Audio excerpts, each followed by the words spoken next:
गङ्गातरङ्गरमणीयजटाकलापं गौरी निरन्तरविभूषितवामभागं नारायणं प्रियमदङ्गमदापहारं वाराणसीं पुरपतिं भज विश्वनाथम। मित्रों, आप सबका स्वागत है अपने इस YouTube चैनल पर। आप सबका प्रेम और सहयोग अब तक जैसा मिल रहा है, इसको आगे भी ऐसे ही बरकरार रखिएगा। आज श्रावण मास के पहले सोमवार की आप सबको बहुत बहुत बधाई। हमारा कुमाऊनी परंपरा के अनुसार, सौर मास के अनुसार श्रावण लग चुका है।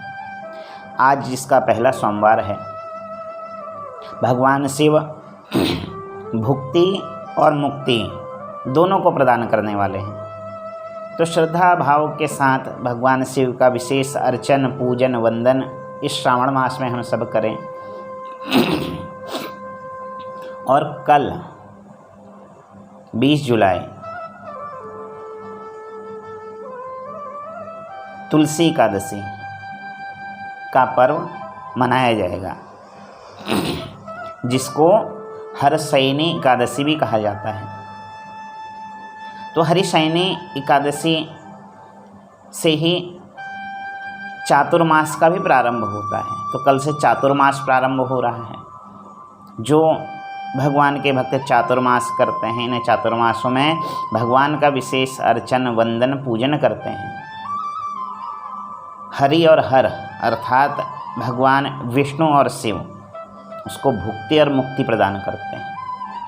जो व्यक्ति, जो जीव जिस कामना से, जिस इच्छा से, जिस मनोरथ से भगवान का अर्चन वंदन करता है, उसकी वह मनोकामना हरि और हर सिद्ध करते हैं। इसमें कोई संशय नहीं।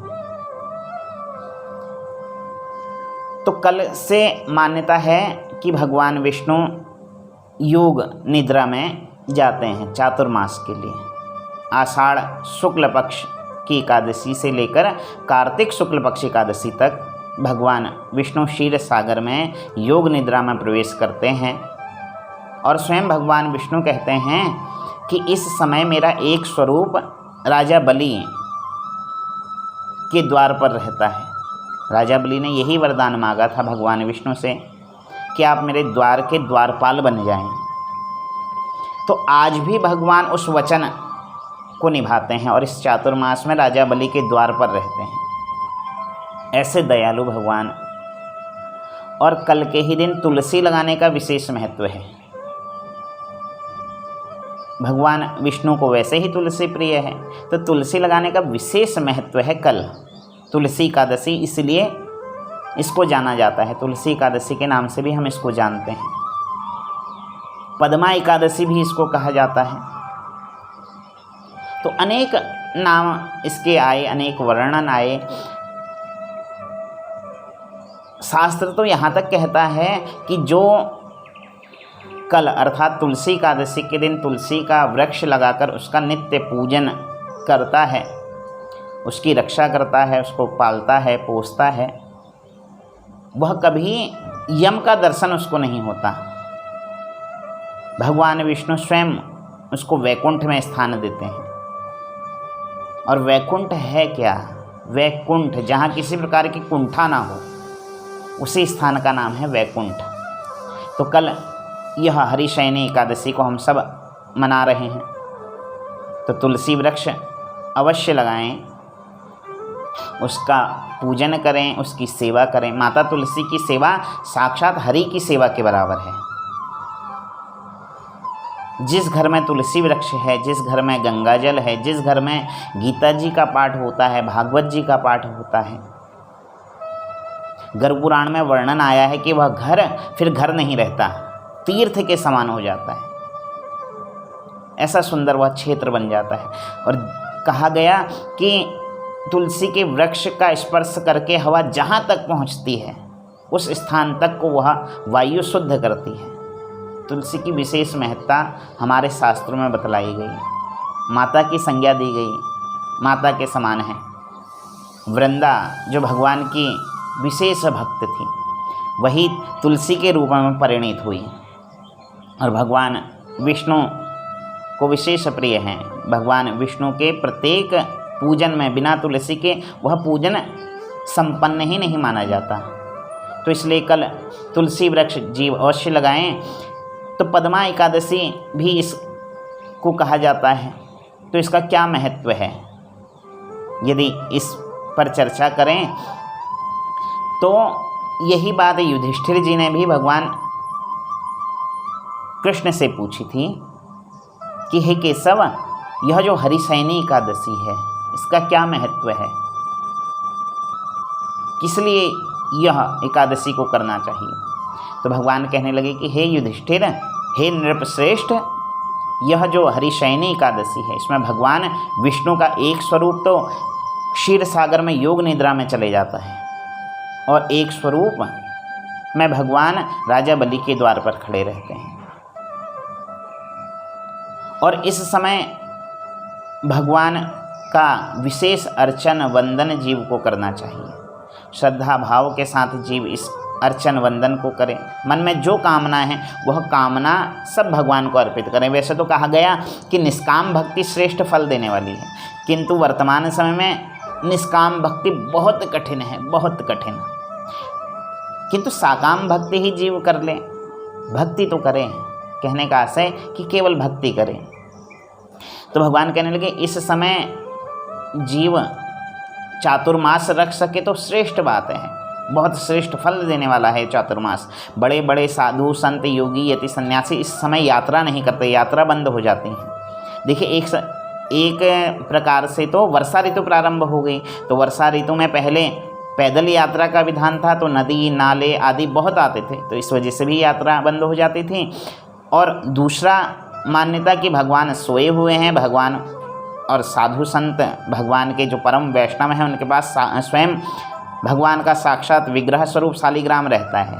तो उस समय उनको इधर उधर यात्रा में ना ले जाया जाए, हिलाया डुलाया ना जाए, उनकी निद्रा में विघ्न पड़ता है। तो इसलिए चातुर्मास में सभी साधु संत योगी यति सन्यासी जितने वैष्णव भक्त हैं फिर वह यात्रा को विश्राम देकर एक ही स्थान पर बैठकर भगवान का वंदन चिंतन कीर्तन करते। तो भगवान कहने लगे कि इस चातुर्मास को जो जीव करे अपने श्रद्धा भाव के साथ करें, वह सब चारों पुरुषार्थ प्रदान करने वाला है। यह धर्म अर्थ काम मोक्ष जो जिस कामना से करे चारों पुरुषार्थ प्रदान करने वाला यह चातुर्मास का व्रत है। और यह एकादशी पद्मा एकादशी के विषय में कथा आई कि एक बार सूर्यवंश में एक मानधाता नामक राजा हुए। भगवान राम के ही पूर्वज थे मानधाता, अयोध्यापुरी के राजा थे। तो एक समय कहते हैं कि राज्य में भयंकर अकाल पड़ गया, कई समय तक वर्षा नहीं हुई, फसल सूखने लगी, प्रजा को बहुत कष्ट होने लगा।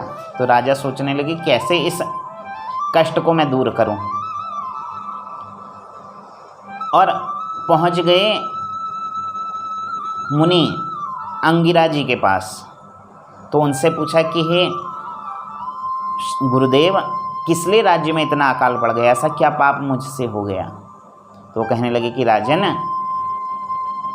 तुम यदि चाहते हो कि राज्य में वर्षा हो, प्रजा पुनः सुखी हो, तो इस हरिशयनी एकादशी के व्रत को आप करो, स्वयं आप करो और संपूर्ण राज्य को करने के लिए भी कहिए।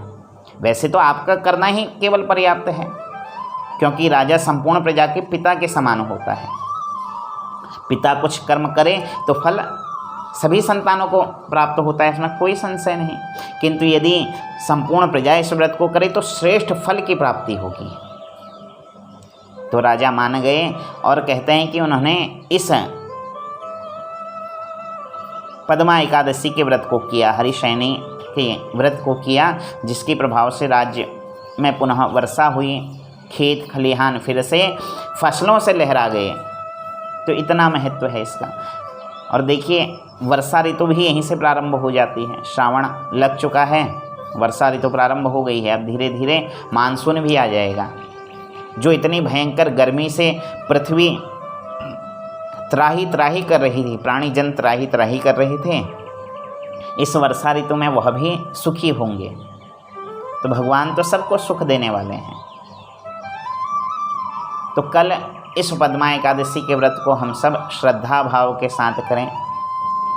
जो चातुर्मास के व्रत को कर सकता है, इस चातुर्मास के व्रत को करें, जिससे भगवान की भक्ति जीवन में आए। भक्ति से बढ़कर जीवन में और कुछ नहीं। जीवन में यदि भक्ति आ जाए तो समझिए कि प्रत्येक वस्तु हमें प्राप्त हो गई, क्योंकि परमात्मा को प्राप्त करना इस मानव जीवन का लक्ष्य है। तो भक्ति मार्ग से परमात्मा को प्राप्त सहजता से किया जा सकता है। तो यह भक्ति हम सबके जीवन में आए। कल इस एकादशी के व्रत को कीजिए। जो व्रत नहीं कर सकते, व्रत करने में असमर्थ हैं, किंतु तुलसी वृक्ष अवश्य लगाएं। तुलसी की सेवा कीजिए। तुलसी की सेवा स्वयं नारायण की सेवा के बराबर फल देने वाली है। तो कल यह व्रत किया जाएगा, यह व्रत मनाया जाएगा। श्रद्धा भाव के साथ हम सब इस व्रत को करें, इसी कामना के साथ। आज के विषय वीडियो में सिर्फ इतना ही था। आगामी कुछ नई चर्चाओं को लेकर आप सबके सम्मुख पुनः उपस्थित होऊंगा, जल्द ही उपस्थित होऊंगा। तो इसी प्रकार चैनल से जुड़े रहिए। नई नई जानकारी लेकर आप सबके सम्मुख उपस्थित होता रहूँगा। वीडियो पसंद आई हो तो लाइक कीजिएगा, शेयर कीजिएगा। जिन्होंने चैनल सब्सक्राइब नहीं किया है, चैनल को भी सब्सक्राइब कर दीजिएगा। पुनः नई वीडियो के साथ जल्द ही आपके सम्मुख उपस्थित होऊंगा। तब तक के लिए जय श्री राम, राधे राधे, हर हर महादेव।